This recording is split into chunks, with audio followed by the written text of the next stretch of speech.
¿Qué sucede en el país? Tendencias del acontecer nacional en Análisis Situacional. Hoy nos acompaña el doctor Germán Ezcarrá, abogado, profesor universitario de Derecho Constitucional, es presidente de la Comisión Constitucional en la Asamblea Nacional Constituyente y actualmente preside la Comisión Mixta que evalúa la ley antibloqueo. Bienvenido, doctor Ezcarrá. Cordiales saludos, con tu permiso. Sí. Cordiales saludos, Oscar, y muy complacido de estar de nuevo. Muy grato. Excelente programa. Muy grato tenerlo por aquí nuevamente. Gracias. También, por cierto, es candidato a diputado por el estado Aragua. Aragua, sí. Eres número 1 en la lista. La lista. Bueno, te deseo mucho éxito. Muchísimas gracias. Bien recibido. Sí. El país está sometido a un implacable bombardeo de medidas coercitivas unilaterales que han afectado gravemente nuestra situación económica, el bienestar y el desarrollo del país. Además de esta arremetida brutal contra nuestra economía y nuestra prosperidad, están en desarrollo campañas de desestabilización política, sabotaje, violencia, neurotización social, que buscan sembrar un sentimiento de inferioridad, desesperanza, frustración en la población. Son las llamadas campañas, las guerras de quinta generación. El país está en guerra con la potencia más poderosa del planeta. Esta ley es muy pertinente en estas circunstancias. ¿Qué te parece la ley? Se le acusa de ser, se pregunta en principio por qué es una ley constitucional. ¿De qué se trata una ley constitucional? Bueno, Oscar, la verdad es que has resumido muy bien la situación de asedio de la que ha sido objeto Venezuela y además las medidas coercitivas unilaterales, así las llaman las Naciones Unidas, a lo que popularmente se llama sanciones, y que han afectado de manera muy directa y grave el desenvolvimiento económico del país, así como su ámbito financiero nacional e internacional. De 2014 para acá hay un porcentaje, creo que el 30% aproximadamente, de sanciones o de medidas coercitivas unilaterales individuales, pero la inmensa mayoría están dirigidas, el resto está dirigido a nuestra economía, a PDVSA, a todo lo que es el sistema de transacción de PDVSA y de comercialización, y también a otros recursos como el oro, como el gas, todas las empresas pues que tienen que ver con nuestros recursos naturales fundamentales. Sí, la idea es cerrar todas nuestras fuentes de ingresos. Todas nuestras fuentes de ingresos. También hay sanciones muy excepcionales al sistema criptoactivo, al petro, y también hemos presenciado en lo que son distintos dirigentes del alto gobierno perseguidos por mentiras falsas o noticias falsas, y además colocándole un precio a su cabeza, 5 millones, 10 millones, 15 millones. Todas esas medidas son ilegales, ¿no? Atentan contra el derecho. Todas ellas atentan en primer lugar con el derecho internacional público, sus principios y valores son de carácter extrajurisdiccional, o sea, se salen de la jurisdicción de los Estados Unidos. Ahí los Estados Unidos asume como poder imperial la función del gran gendarme internacional y universal, y toma medidas, bueno, no solo en relación a Venezuela, en la Antilla Mayor, Cuba, también en Europa, en la Europa del Este, es decir, en general en el mundo. Es un posicionamiento errático, fuera de las decisiones que debe tomar, de acuerdo a la Carta de las Naciones Unidas, el Consejo de Seguridad de Naciones Unidas. Frente a esto aparece el proyecto de ley y ley constitucional sobre el bloqueo, el desarrollo nacional y también los derechos humanos. Son tres vertientes de esa ley constitucional. El primer punto es por qué es una ley constitucional y qué es lo que es una ley constitucional. Tienen razón quienes dicen eso no está en la Constitución.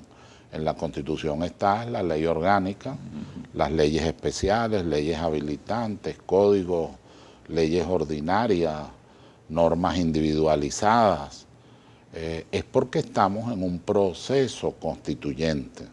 Los procesos constituyentes no se rigen casualmente en lo que son sus expresiones constituyentes, en sus operaciones constituyentes, única y exclusivamente por la estructura morfológica que pudiera dar la Constitución a la ley o a esos actos. Por eso es que nosotros tenemos decretos constituyentes, exacto, tenemos acuerdos constituyentes, tenemos leyes constitucionales y leyes constituyentes.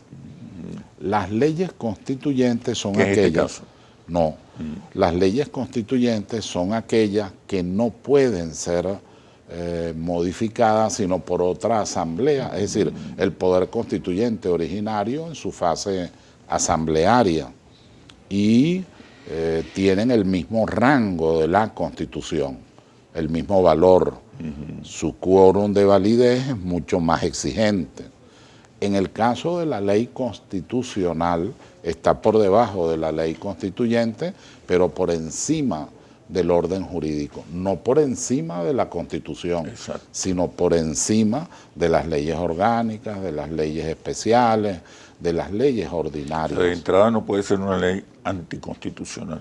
No puede porque ella es expresión muy fuerte, muy severa, muy estricta del conjunto de principios y valores y normas que prevé la Constitución. Hay que decir como una referencia histórica, la primera ley constituyente que nosotros tuvimos fue en la Angostura del Padre Libertador, 1819, que es cuando se produce la Ley Fundamental de Colombia y reúne a la Nueva Granada, Virreinato de Santa Fe, a la Capitanía General de Venezuela y al Departamento de Ecuador. En esa ley constituyente, por cierto, nace el utis possidetis juris, tan importante para nuestro derecho constitucional territorial. Luego de eso hay una gran ausencia de leyes constituyentes. Casi todas las asambleas constituyentes fueron muy prolijas en lo que tiene que ver con leyes constitucionales. La de 1830, por ejemplo, me refiero a la de Valencia. En esa constituyente hubo alrededor de cerca de 200 leyes constitucionales de organización del Estado y de la propia Fuerza Armada. Quiero que me sigas explicando por qué es una ley, qué es una ley constitucional, pero cuando regresemos a los comerciales. No, con el mayor gusto. Ya venimos. ¿Qué sucede en el país? Tendencias del acontecer nacional en Análisis Situacional. ¿Qué sucede en el país? Tendencias del acontecer nacional en Análisis Situacional. Nos explicabas, Germán. Sí, terminaba diciendo o comentando que la otra ley constituyente se produce en esta Asamblea Constituyente y es la ley del Plan de la Patria. Exacto. En el sentido de que no puede ser modificado, sobre todo sus grandes objetivos, claramente establecidos y donde está sintetizado el pensamiento y el legado de Hugo Chávez como comandante supremo de la revolución, entre otros tantos aspectos, y solo podría ser modificado por el poder constituyente originario. Esto no ocurre así con la ley constitucional. La ley constitucional está por encima de las leyes orgánicas, leyes especiales, pero no está por encima de la Constitución. Por lo tanto, el comportamiento de esa ley, la redacción de la ley, sus objetivos, tienen que ser expresión de las normas, de los principios y valores, principios fundamentales y valores que están en el texto constitucional Y así es como aparece desarrollado en esta ley. En esta ley está la realización del Estado social y democrático de derecho y de justicia. En esta ley está el sistema mixto de economía que prevé nuestra Constitución. En esta ley está también todo lo relativo a la protección de las trabajadoras y trabajadores, particularmente en su salario vital, en lo que tiene que ver con sus servicios fundamentales y en lo que tiene que ver con sus prestaciones sociales. De la misma manera está orientada al ahorro de los ciudadanos y ciudadanas, como explícitamente allí lo dice, y en general a superar el nivel de vida, mejorar, llegar a un sistema de bienestar.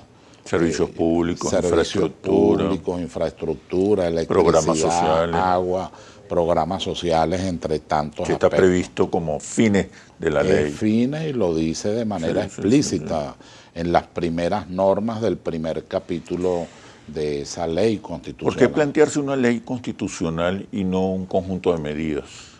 Bueno, porque nosotros no tenemos, como si lo tenía, hay que reconocerlo con humildad, la Constitución de 1961, derogada por la Constitución de 1999. En el artículo 190 de la Constitución de 1961, el presidente tenía potestad para tomar medidas extraordinarias en el ámbito financiero y económico mediante una ley especial.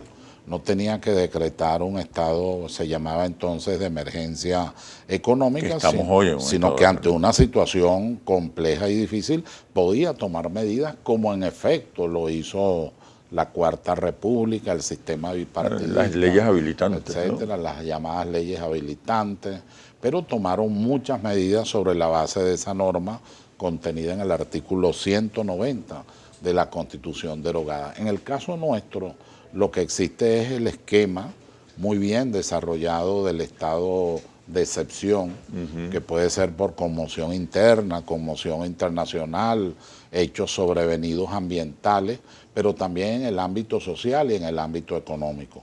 Pero ellas están sometidas a límites. No olvidemos que cuando fuimos a la redacción del 99 estamos muy influidos por aquello de que el estado de emergencia, se llamaba entonces suspensión de garantías, duró desde el 23 de enero de 1961, en que aparece en Gaceta Oficial aquella Constitución, hasta Carlos Andrés Pérez II.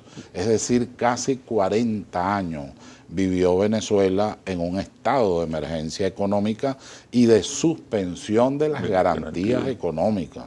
Esto hay que dejarlo muy claro. Eso influyó en quienes estábamos en el proceso de redacción de la nueva Constitución y en aquel debate nacional, y entonces pareció que debía someterse cada uno de los estados excepcionales a unos lapsos, 30 días prorrogables, 60 días prorrogables, pero todos tienen un lapso de caducidad final.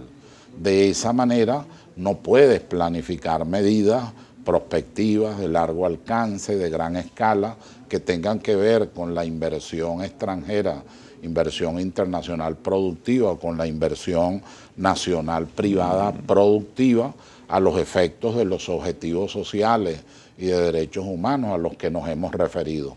Por eso es que la ley dice, bueno, la ley tendrá la vigencia, por supuesto, que tenga el cumplimiento de estos objetivos, claro está. Mientras dure el estado de emergencia, de excepción, mientras dure la guerra. Mientras dure la guerra, claro está. Toda ley en el ámbito de la dogmática jurídica está sometida a unos procedimientos de derogatoria, de reforma, de sustitución, y eso no se niega, sino que se establece como línea general la intención del proyectista de mantener, mientras dure la guerra, el conflicto con los poderes imperiales y su asedio, mantener pues este tipo de ley que puede resolver en el orden económico y financiero y en su traducción social muchos de los problemas que las medidas coercitivas unilaterales han generado en Venezuela en términos muy graves. afectando la salud nacional, afectando el tema de la seguridad alimentaria, afectando el tema del empleo, el bienestar en general, deteriorando, pero en grado máximo, los servicios públicos, y solo una conducción muy estratégica con el presidente Maduro, el alto gobierno, con el esfuerzo pues de muchos sectores que ha permitido que Venezuela finalmente no colapse. Pero eso no significa que no se deban tomar medidas para que ese hecho no ocurra, porque en otros países sí ha ocurrido y por eso han tenido que tomar medidas extraordinarias, que por lo demás no es un expediente novedoso. Eso yo me puse a estudiar, entre otras cosas, siempre es bueno el derecho comparado y la experiencia comparada en algunos países de la Europa del Este, en la Antilla Mayor Cuba, sus leyes en esta materia, y hasta en los Estados Unidos con el Acta Patriota, que es una ley extraordinaria de medidas muy fuertes que ellos mismos calificaron, sus juristas y sus pensadores y sus analistas, que estaba violando derechos fundamentales y hasta la propia Constitución norteamericana por el cuerpo de poderes, bueno, tan fuertes y absolutos que se le entregó al presidente, además de manera extraterritorial y extrajurisdiccional, como producto de los sucesos de septiembre y de las Torres Gemelas. En consecuencia, no es un hecho de Venezuela, es un mecanismo que en el marco del Estado de Derecho se toma para poder actuar y para que el presidente esté dotado de los poderes jurídicos necesarios. Entiéndase, esto hay que repetirlo e insistir, podría actuarse de una manera arbitraria. ¿Qué es arbitrariedad? Que no esté previsto en la norma, que la discrecionalidad no tenga ningún tipo de control, que no exista ningún modo de transparencia ni de rectitud en las decisiones que se tienen que tomar, o que no se corresponda con el cuerpo constitucional vigente en un país en un momento determinado. Se critica que esta ley le otorga poderes absolutos al Ejecutivo Nacional. Pero por favor, respóndeme cuando regresemos de los comerciales. Claro. Ya venimos. ¿Qué sucede en el país? Tendencias del acontecer nacional en Análisis Situacional. ¿Qué sucede en el país? Tendencias del acontecer nacional en Análisis Situacional. Te preguntaba, doctor Esquerrá, sobre estas leyes. Bueno, comentábamos que estas leyes constitucionales también se produjeron en la constituyente del 99. Ahí lo que no hubo es ley constituyente, pero sí se desarrollaron varias leyes constitucionales, incluso de autorización presupuestaria en el ámbito económico y financiero, en otros ámbitos, en el ámbito militar también, y en ocasión de aquella lamentable situación sobrevenida de orden físico que ocurrió en el estado La Guaira y en otras partes de Venezuela, se dictaron varias leyes constitucionales, algunas de carácter tributario y la mayoría de carácter económico. Lo que es cierto es que estas leyes proceden aquí en Venezuela y en cualquier otro país cuando la nación está sometida a una amenaza, a una contingencia muy grave. Sí, el contenido de la ley constitucional son respuestas del Estado. Es una respuesta que da el Estado en el marco de la idea del derecho, porque si no existiera la idea de derecho, de conformidad con la ley, de conformidad con la Constitución, de normas, atribuciones y competencias para los distintos poderes y su actuación, entonces sí estaríamos en presencia de poderes absolutos o del absolutismo. Que era lo que te estaba preguntando. Que era lo que tú en este momento estabas comentando. Se critica que supuestamente la ley otorga poderes extraordinarios. No, todos los poderes ilimitados. Todo lo que ahí se otorga en realidad, primero habría que decir que no son poderes. Lo que se otorga son algunas atribuciones y competencias con base a las potestades previstas en la Constitución para el presidente de la República, que en razón de su cargo es jefe de Estado, comandante en jefe de la Fuerza Armada Nacional Bolivariana, además de eso es el jefe de gobierno, administra la Hacienda Pública Nacional, es la máxima autoridad en materia de política exterior y de seguridad y defensa, además de otras competencias constitucionales, porque nosotros no somos un sistema parlamentario, no somos un sistema monárquico, nosotros somos una república democrática con un sistema presidencialista desde 1811 hasta la Constitución Lo que quiere decir de que 1999. estas atribuciones que otorga la ley antibloqueo están previstas en la Constitución. Están previstas. La potestad, por ejemplo, de reorganizar la administración pública le corresponde como jefe de gobierno. La potestad de estimular en el ámbito internacional un modelo de finanzas internacionales que atraiga a la inversión extranjera productiva en el marco de la soberanía y de la doctrina de Estado, es parte de sus competencias como jefe de Estado. Y así podríamos ir revisando cada uno de estos elementos. Llama la atención, la verdad es que llama la atención, salvo que sea con intenciones distintas, algunas de las críticas. Por ejemplo, en materia de contratación, ahí en ninguna parte dice que se va a obviar los contratos de interés nacional y sus procedimientos. Cuando se dice, bueno, PDVSA, ¿dónde está el artículo 302 y 303 de la Constitución que establecen con claridad la soberanía de Venezuela sobre sus recursos? Y no podría negarlo porque quedaría anulada inmediatamente, no tendría ningún efecto, porque ella no puede estar por encima de la Constitución. Plantea en alguna medida. Lo que plantea son sistemas de apertura. Mixto. El modelo mixto está previsto en el texto de la Constitución. Lo que plantea son formas de apertura, de alianzas estratégicas en el marco de una doctrina de Estado que como primer punto de partida tiene la Constitución y como segundo punto de partida lo que la propia Constitución llama el concepto estratégico nacional, que es hacia donde va el país en términos de seguridad y defensa, en términos de desarrollo, en términos de protección de libertades fundamentales, que hoy están gravemente amenazados por el poder imperial. No es juego lo que ha tocado vivir a Venezuela. Hay unos datos muy graves. Uno de ellos es que el salario de los trabajadores es menos de $1, en primer lugar. Pero hubo otro dato también grave, que desde hace 3 meses o más Venezuela no está recibiendo nada por comercialización petrolera. Entonces, como consecuencia del bloqueo. Como consecuencia del bloqueo y de todo lo que ha ocurrido.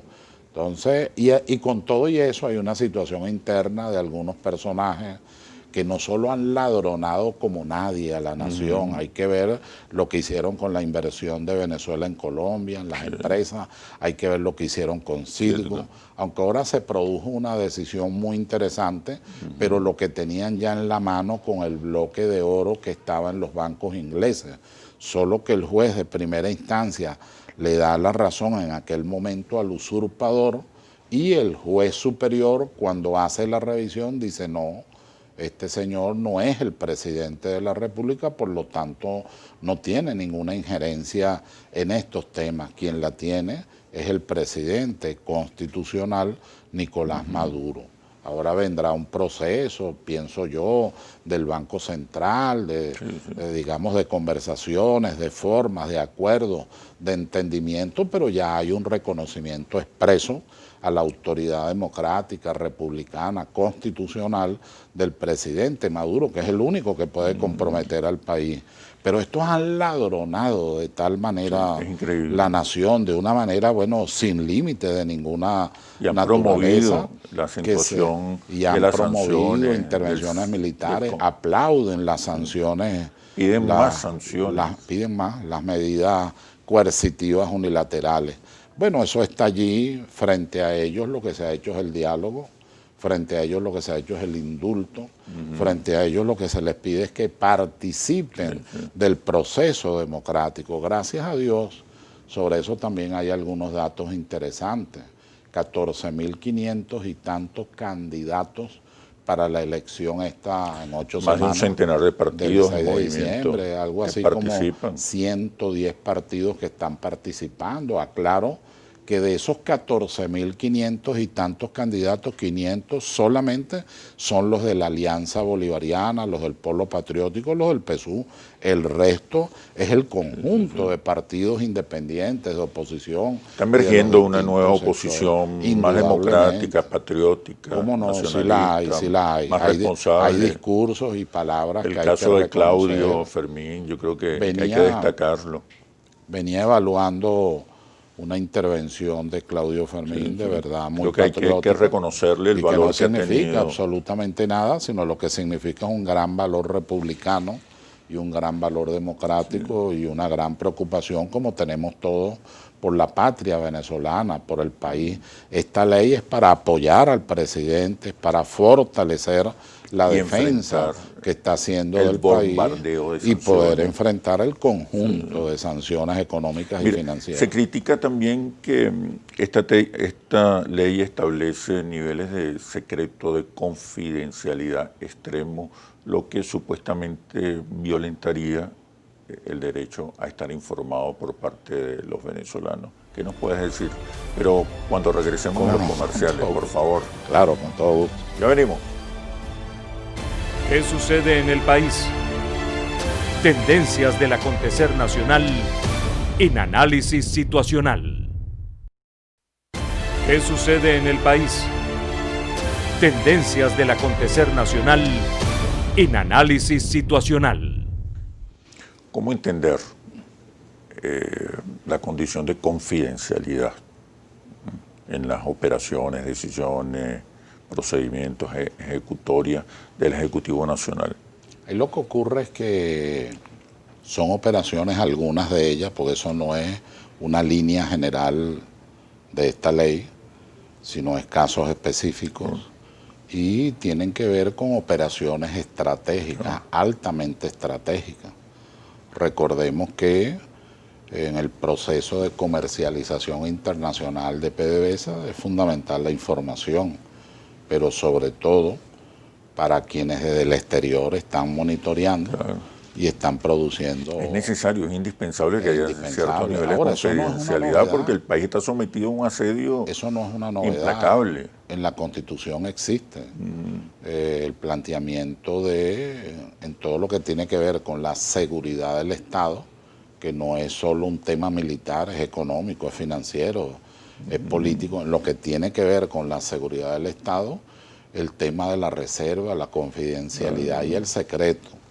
Eso también está establecido en la Ley Orgánica de Seguridad de la Nación y está establecido incluso en la mayoría de las constituciones. Hay temas que son por su delicadeza, sensibilidad estratégica, que tienen que mantenerse en esos términos. Y yo lo veo con mucha más claridad en las operaciones que tiene que hacer PDVSA en el ámbito internacional.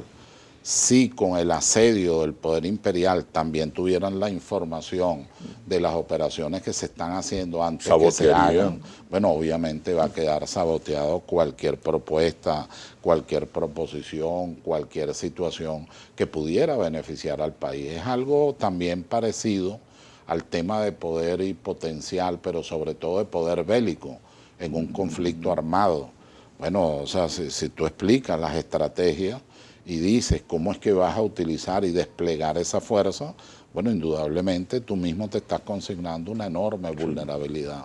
Tiene que haber un nivel de seguridad en un sector determinado. Yo quisiera decir en relación a la ley, conclusivamente, es una ley que tiene muchos controles. Tiene el control preventivo, técnicamente hablando, de constitucionalidad que tiene el Consejo de Estado, que es una figura supervisora establecida en la ley constitucional que estamos comentando. Tiene el control posterior de la Contraloría General de la República para la transparencia, la honestidad, la rectitud. Tiene el control de los informes técnicos que deben hacer los ministros en cada operación, en cada situación. Tiene el control constitucional y de legalidad normal, el que está previsto en la Constitución y el que ejerce la Sala Constitucional. Yo he llegado a leer, Oscar, cosas tan asombrosas como que la ley suspende a la sala constitucional. Sí, Tú dices, oye, no, es pero esto es una barbaridad. Es decir, es aquello que llamaba el profesor Manuel García Pelayo en una obra Mitos y Símbolos Políticos, los procesos imaginarios. Pero estos son procesos imaginarios febriles, desbordados, carentes de lógica. ¿Cómo es que una ley, qué ley puede suspender a la sala constitucional que es la garante del Estado constitucional incluso se de critica derecho? que la ley le otorga al capital privado, a la iniciativa privada, al emprendimiento privado, un rol fundamental para el desarrollo de la economía, el desarrollo de nuestras potencialidades. Tiene que hacerlo, no es un protagonista. Pero la Constitución establece un modelo mixto. Pero además un modelo mixto, recordemos, el sector privado es protagonista. ¿Qué es lo que se quiere? Que sea un aliado, un convidado de piedra o un protagonista conjunto en la inversión, en el trabajo, en la operatividad, en el progreso, en la sensibilidad y un social. sector hay que otorgarle garantías. Entonces tienes que establecer sobre su inversión y sus ganancias. Obligatoriamente, yo creo que eso no es ninguna novedad de Venezuela, el establecer un sistema de garantías que estén en el marco, repito, de la doctrina de Estado, que está claramente prevista en el artículo 1 de nuestra Constitución. Esa norma de apertura establece la doctrina de Estado que hay que seguir en esta materia y transversaliza todo el texto de la Constitución, la independencia, la autonomía, la soberanía, la inmunidad de jurisdicción. Es decir, ahí está establecido todo lo que se requiere para que se mantenga una apertura. Y el país respalda ese modelo. Yo estoy seguro que sí. 3 de cada 4 venezolanos, según el monitor País Interlace, 3 de cada 4 venezolanos respaldan un modelo mixto de economía. Hay una revalorización del sector privado como actor fundamental para el desarrollo de las fuerzas productivas. Más bien nosotros debemos buscar que tengamos se ha demorado mucho el mayor número de emprendedores posible. Que haya privatizaciones. Puede haber privatizaciones. ¿Qué sentido tiene que el Estado sea propietario del Sambil La Candelaria? Claro. Es que es un tema, o de kioscos de empanadas. Claro, es un tema de lo que es la naturaleza del Estado, sin que esto nos lleve a lo que algunos también dicen. No se trata de reducir el Estado, se trata de cumplir sus cometidos. Se trata de cumplir su misión, se trata de cumplir los objetivos que la Constitución le establece. Una Constitución que tiene mucha legitimidad porque es la única Constitución de las 27 constituciones y el Estatuto Constitucional que hemos tenido elaborada y aprobada directamente por el pueblo de Venezuela. Imagínate la legitimidad fuertemente democrática que tiene. Sí, yo creo que eso es fundamental. Finalmente, en alguna medida, el modelo queda más claro, el modelo económico de la revolución. Claro. Un Estado fuerte, una que asume la dirección política de la sociedad, un sector privado que contribuye con el desarrollo de las fuerzas productivas y por tanto del bienestar, del progreso, que es indispensable, y un poder popular. Y en la que equilibra las relaciones de fuerza. En la Constitución están las garantías de las libertades económicas y la gran metagarantía que es el control popular, la participación popular, tal como lo señala la parte final del artículo 5 de la Constitución, cuando define lo que es la soberanía del pueblo. Además, el Estado no tiene recursos. Sí, hoy ya no tiene recursos para financiar ningún proyecto. Acabamos de decir que tiene meses que no hay ingreso, de nuestra principal producción y negociación internacional comercial, que es el petróleo. No hay divisas y hay una situación muy grave que el presidente lo que hace es prospectivamente adelantarse. Lo que hay que acompañar con esta ley y todas sus disposiciones es una campaña que genere confianza. Claro que sí. Que plantee claramente las oportunidades para el sector privado, para el emprendimiento. Claro que sí. Yo creo que además la intencionalidad es sumamente clara. Es el beneficio, está en las primeras normas. Es el beneficio colectivo, sistemas compensatorios, programas sociales, mejorar el ingreso del venezolano. Y hay un sistema de control del que no hemos hablado, que es el control del pueblo, no es solamente del poder popular, control constitucional, de legalidad, es decir, si tú frustras, si tú niegas, si tú mientes al pueblo, eso tiene una consecuencia, sin lugar a dudas. A la ley yo solo le agregaría el papel que debe cumplir una buena comunicación. Una buena comunicación sí, es verdad. que logre muchas veces persuadir, convencer, las confusiones incorporar. y distorsiones se producen. Es por la falta de comunicación clara y precisa sobre determinados temas. Y la comunicación es clave para... Ahí es clave, es fundamental. Establecer la confianza necesaria en la inversión. Yo estoy seguro que el pueblo, nuestro pueblo es sabio. Y nuestro pueblo sabe, 80% está en contra de las sanciones. Así es, tiene que ser. Y poco más del 40%, 42%, señala a las sanciones como la principal causa de nuestros problemas económicos, de nuestros actuales problemas. No es la única causa, pero sí es la causa más grande. Sí. Quiero que hablemos sobre el Esequibo. ¿Cuál es la situación de la disputa que tenemos? La disputa limítrofe con el Ejecutivo, pero cuando regresemos de los comerciales, se nos está yendo el tiempo rápido. Ya venimos. ¿Qué sucede en el país? Tendencias del acontecer nacional en análisis situacional. ¿Qué sucede en el país? Tendencias del acontecer nacional en análisis situacional. Te preguntaba, Germán, ¿cómo avanza el proceso de defensa de nuestros derechos e intereses sobre el Esequibo? Yo acabo de presentar, en el momento en que estamos en este programa, no ha transcurrido muchas horas de haber presentado un memorándum para la defensa del Esequibo y 33 proposiciones se llama. En resumen. En resumen, ¿qué plantea? Ahí se hace un análisis, en primer lugar, actualizado del Acuerdo de Ginebra. Se hace un análisis de los vicios, tanto del Tratado de Washington como del Laudo de París.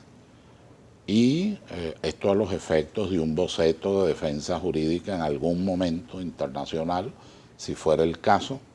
Y se establecen algunas consideraciones para el desarrollo de una política de Estado. Ahí se va desde sugerencias, quizás la más sencilla de todas, es que eliminemos eso de territorio en disputa y esas rayas que le colocan al mapa. Eso forma parte de Venezuela, eso nosotros no deberíamos ser los que los pongan en duda. También se precisa que hay una relación triangular, el tema no es solo bilateral con la República Cooperativa de Guyana, sino que lo es con la Gran Bretaña, con Inglaterra, que es la que efectivamente nos despojó de ese territorio, aplicando la doctrina del iutis possidetis de facto. Es decir, ella sostenía que quien tenía el dominio sobre el territorio era el dueño del territorio, mientras que el libertador, casualmente en sus tesis en Angostura, Congreso Constituyente de Angostura, era la del iutis possidetis iuris, es decir, los títulos. ¿Cuáles eran los títulos?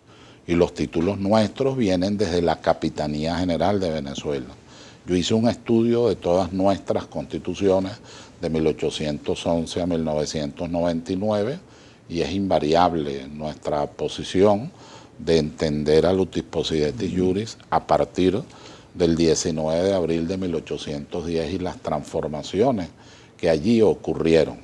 Luego viene una evolución que empieza en 1901, el general Castro en su constituyente colocó por primera vez el tema de los tratados públicos. Eso se mantuvo en algunas constituciones, luego desaparece y después en la Constitución de 1961 se le agrega el adverbio los tratados celebrados válidamente por la República son los que podrían identificar al territorio.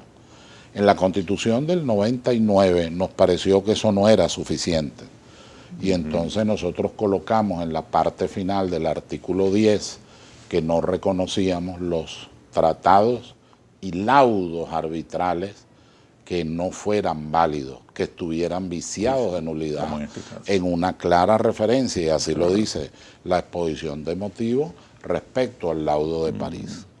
En este momento, claro, lo que te digo es muy personal, Yo no te podría decir, bueno, lo estarán considerando, pero yo hice la propuesta formal al presidente de la Asamblea Constituyente de hacer una ley constituyente que incorpore de manera explícita el territorio del Esequibo, ese ámbito geográfico. Una ley constituyente. Una ley constituyente. Esa ley constituyente con sus considerandos respectivos y su fundamentación que la tenemos, entonces de manera explícita cuando identifica al territorio nacional como lo hacen los artículos 10 y 11 de la Constitución, señala directamente al territorio Esequibo de manera intangible. Y la otra propuesta en la misma ley constituyente es que se organice una estructura político-administrativa con base a los artículos 12 y 13 de la Constitución. Acuérdate que nosotros estamos organizados en estados, en territorios federales. Bueno, nosotros debemos crear el territorio federal Esequibo y empezar a partir de ahí a tomar medidas de naturaleza económica, social, de progreso. Nuestros derechos sobre el territorio Esequibo. Empezar en el marco del Acuerdo de Ginebra, sin lugar a dudas, nosotros empezar a producir un desarrollo sostenible que se puede hacer sin lugar a dudas. Yo he tenido, además esto no lo he hecho en solitario, sino con consultas con expertos muy importantes. Y bueno, esas propuestas están sobre la mesa. Nosotros apelamos al espíritu patriótico, al espíritu nacionalista y a una propuesta que también hemos hecho, pero ya en el orden doctrinario, al utis possidetis de facto, que se le opone el utis possidetis iuris bolivariano. Nosotros agregamos el utis possidetis iuris patria, es decir, el análisis de la patria y lo que en términos de internalización de ese espacio geográfico significa para la comunidad nacional. O sea, ¿qué es lo que significa el Esequibo para nosotros? Solamente recursos, solamente petróleo, solamente minerales estratégicos o minerales preciosos, solamente salida a la fachada atlántica. No, es muchísimo más. Por eso es que el Padre Libertador, en un momento de su preciosa existencia en esta dimensión, mandó a un representante diplomático nuestro a protestar a la corona, señalando que los colonos de ellos se estaban metiendo en el territorio Esequibo nuestro y que o se quedaban, dice la nota, o se quedaban bajo las órdenes de Colombia la Grande, la Gran Colombia, la de la integración, o finalmente se tenían que retirar. Ahí está claramente expresado la idea de patria, cómo se va conformando la idea de patria. Ezcarrá, el próximo 6 de diciembre los electores de Aragua te van a elegir diputado. ¿Cuál es el mensaje para ellos? Claro, la idea es ir a votar. Sí, eso es fundamental, pues, se trata por quien quiera votar, pero ir a votar, ejercer su derecho republicano, democrático, con todas las garantías, en plena libertad, y dar una demostración de que lo que estamos hablando, yo quiero mi patria y yo voy a demostrar, cualquiera que sea la decisión que allí se tome, pero en un ejercicio político fundamental. Y la segunda, participación que... Claro, y la segunda idea, esa es la idea primaria, pero la segunda idea es que yo estaré al servicio de lo que acabamos de hablar, al servicio de nuestro tema geopolítico fronterizo, al servicio de la reclamación de los bienes que han ladronado estos sectores en el exterior, y a partir del Parlamento muchas cosas se pueden hacer, y por supuesto estaremos al servicio del mejor cumplimiento del título 3 de la Constitución, que es un título bellísimo en materia de derechos humanos,